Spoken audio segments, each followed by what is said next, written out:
So it's been a week and I am not really sure why there are over 2.5 movies like in a consistent basis. And this week was no different with The Running Man, which is what we're going to review. And who are we? I'm Nadia and this is Jake.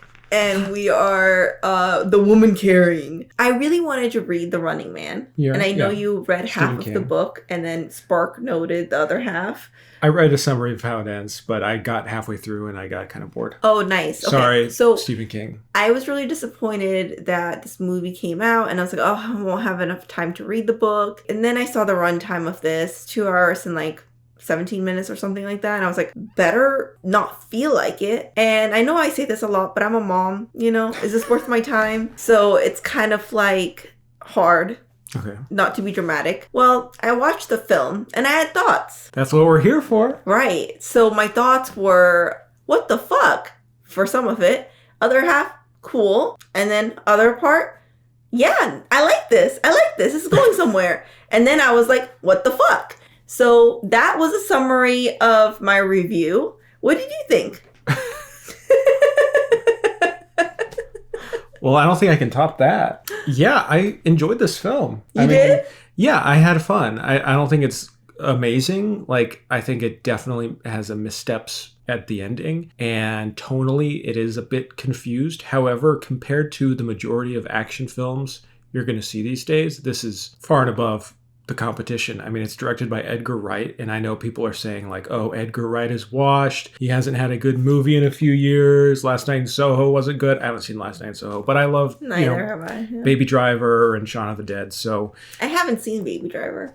Baby Driver is great. I don't have any strong feelings about Edgar Wright. He's never been one of my favorite filmmakers. He wasn't a formative filmmaker for me growing up, but I was really rooting for this. It seemed like a good match. His energy paired with the Stephen King novel. Until I read the novel, then I was like, huh. Because there was an earlier version of this movie called The Running Man with Arnold Schwarzenegger in it. Oh, okay. And that is a famously bad movie in the 80s, I think. Oh, okay. That's a famously bad film. I've never seen it. And it's apparently completely different from the book. So compared to that, this movie is very close to the book, at least narratively. Again, I read a little over half of the Running Man book, and then I just kind of gave up because I was like, this is not really what I kind of got lost and not really, not lost because it was confusing, but just I lost the energy for it because it was very different from what I expected, especially after watching the trailer for this film. Very 70s, and it was an early novel written by Stephen King. Apparently he wrote it in 10 days when he was very young. He later published it as Richard Bachman. Funny, we're getting 2 Richard Bachman adaptations this year, back to back almost. Remember the other one? What was the title? The Long Walk. The Long Walk. Yes, I like the long walks. I love walks. Walking, running. There's a theme here. I don't know what it is, but they're both dystopian stories. We both enjoyed The Long Walk. You really loved The Long Walk.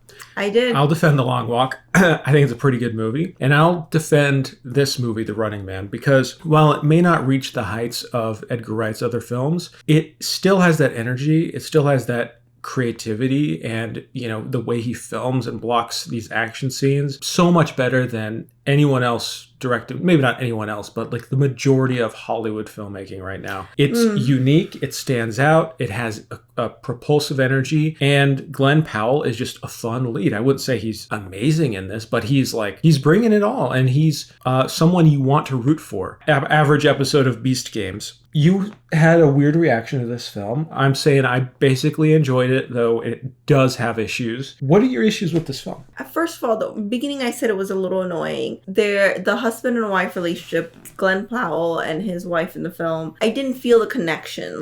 No spoilers, but this is not a spoiler. When he rejoins The Running Man, he says goodbye to his wife.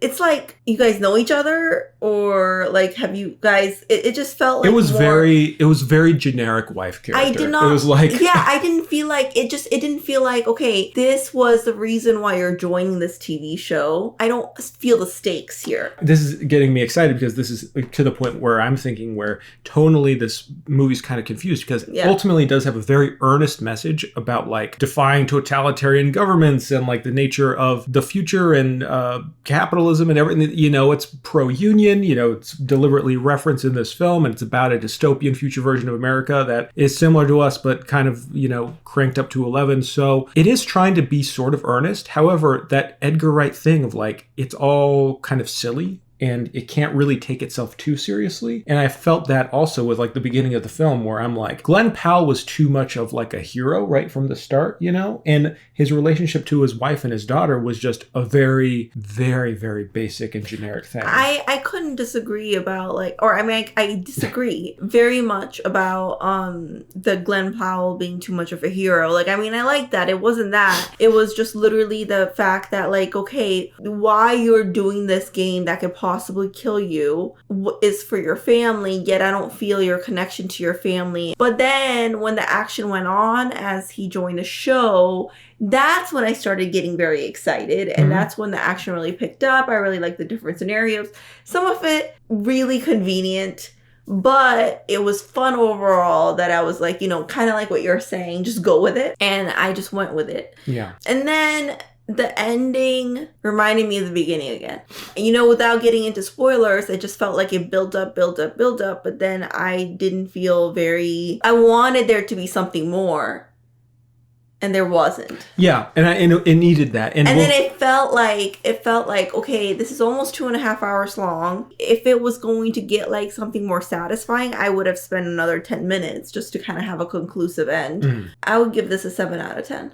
Okay. Yeah, I think the ending especially is that's where it really needed to do something big, and it wasn't bold enough. And here's where my opinion is shaped a lot by my experience reading the book, because while this is a beat by beat, set piece by set piece, very similar to the book, it's such an interesting disconnect from the tone of the book, which is, in my mind, the essence of 70s grimy sci-fi cynicism. It is such a cynical book. The main character, Glenn Richards, he's not a nice, good person, depressing feel. And even when it gets to the energy and the action of the Running Man, it is very muted. I was surprised too, and I think some people will be surprised watching this movie, that the action in itself is kind of okay, you're just evading a secret police force and people can try to photograph you and stuff. The movie definitely amps up the energy to be more whimsical and madcap, but in the book he is wearing disguises to try to escape. And one thing I thought was very funny, because I thought this was such an anachronistic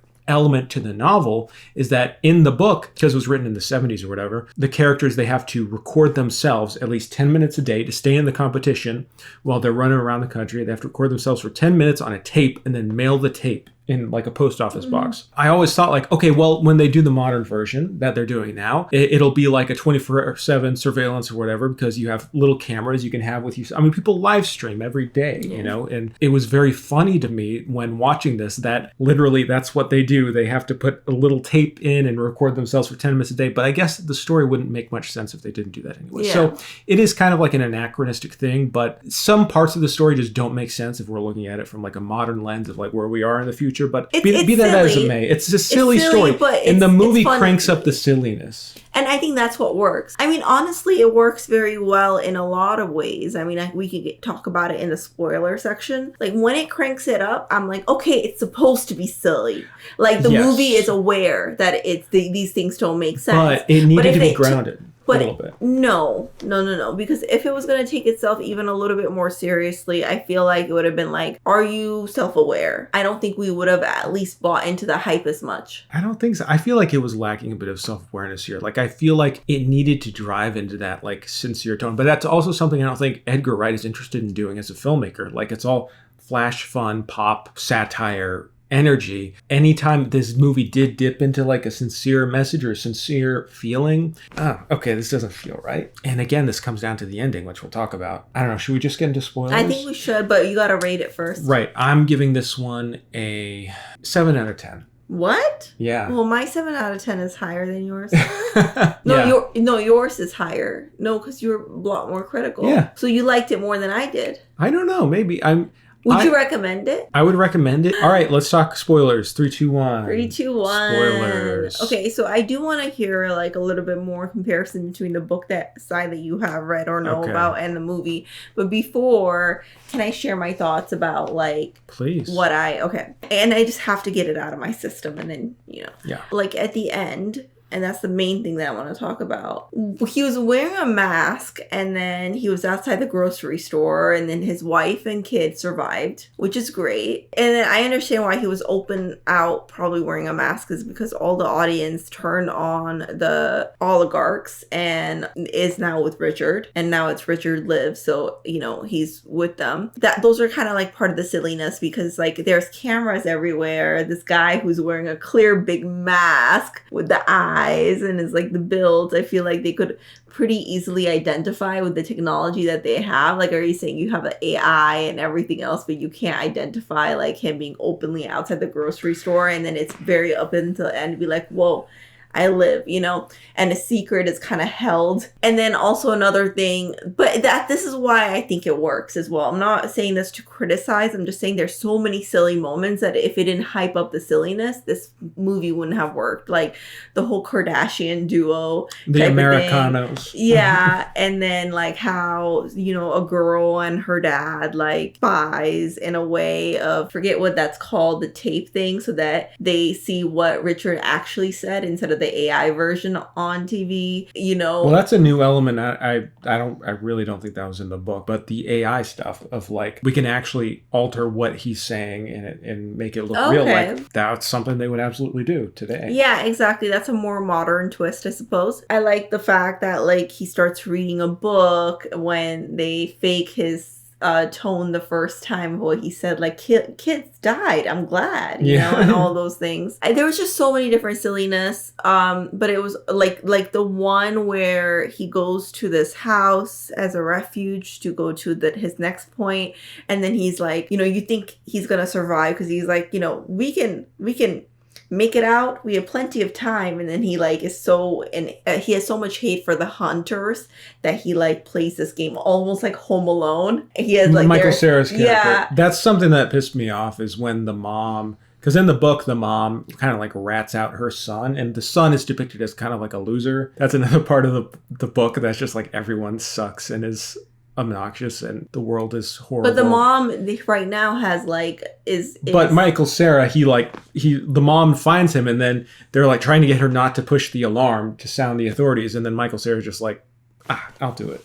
I didn't get that. I feel like I didn't understand that, but it was just like it spinned it as I want to kill some of these. I want to kill some of these guys, and I made so many ways. I've been thinking about these for years. He ends up kind of getting killed himself because he didn't really act on those things. He was kind of more into like, I could take it. What I'm trying to get to is all these different things that I'm mentioning is like big jolt of silliness. Glenn Powell's character, Richard, for example, calls out the guy and he's like, we are not leaving. What are you doing? Like, that's what I mean when I'm saying the movie is self-aware. So that's why it worked, I think, in many ways. But I'm really interested to hear why you thought like it didn't work. The silliness, like it could have been more grounded, you said earlier. Yeah, at certain points, like there was a point where Michael Cera is talking about his dad used to be one of the goons, and then he becomes like a hot dog vendor, and then they end up like killing him or whatever. Yeah. And it kind of ends with him doing like well, that just happened kind of joke. Not exactly that. I forget what it was exactly, but it was kind of like taking all the steam out of this moment that kind of like you'll see in a Marvel movie sometimes. It didn't inflict this movie that much. And I think that's purely because there was so much like craft and care and energy in the action set piece moments. And even scenes like that, where it's just like exposition, Edgar Wright finds ways to make it visually interesting so that you're not just like, okay, here's the moment where they explain their backstory. Cards of like images of the past, or you're seeing footage on a wall that's like a huge screen, and you see other stuff going on. There's so many screens in this movie, and it's like dominated by screens on walls and everywhere, that you're getting so much information about the world and about what else is going on. You're seeing the other players in the Running Man. I thought that was a fun element. That's not really part of the book. It's sort of just Richard's running. Oh, okay. So those were like really fun for me. And that always kept it like visually stimulating and energetic. Yeah, and I also like, speaking about other players, like I like the tapes of seeing the older like players, and then the theories of how like this is played. And I really like that, especially because in the beginning when the first player got killed, he was just like eating, and then he was like, oh man, okay, you're just like, oh man. But I really like the silliness kind of all made sense in that way. And I also like that they gave a story of the fact that why are these people like so willing to turn on Richard and the other contestants is because they're playing these people as if they're criminals. They're dehumanizing them in many ways, and that's in itself is true in so many different ways. And I also thought it was interesting, the last hunter that he has to kill was a contestant himself who was offered the same choice that Richard gets offered. I like that. That was interesting. Yeah, that was a big twist, and that makes sense why he was wearing a mask, because he was one of the contestants from the previous season, so therefore he was wearing a mask to cover up his identity. Let's talk about the ending in particular, because from what I read on Wikipedia and didn't read in the book, Richard's on that plane sequence. There is a sequence on the plane near the end. I'm pretty sure Josh Brolin's character is on there, the like CEO of the network. Richards ends up crashing the plane into the network building, because he finds out that his wife and kid got killed. So he just crashes the plane. So it actually does happen in the book that they're dead. Yeah, and he just crashes the plane. Okay. So that's dismal. Exactly. Yeah. That's like the gritty, cynical 70s kind of that's Stephen ending. King.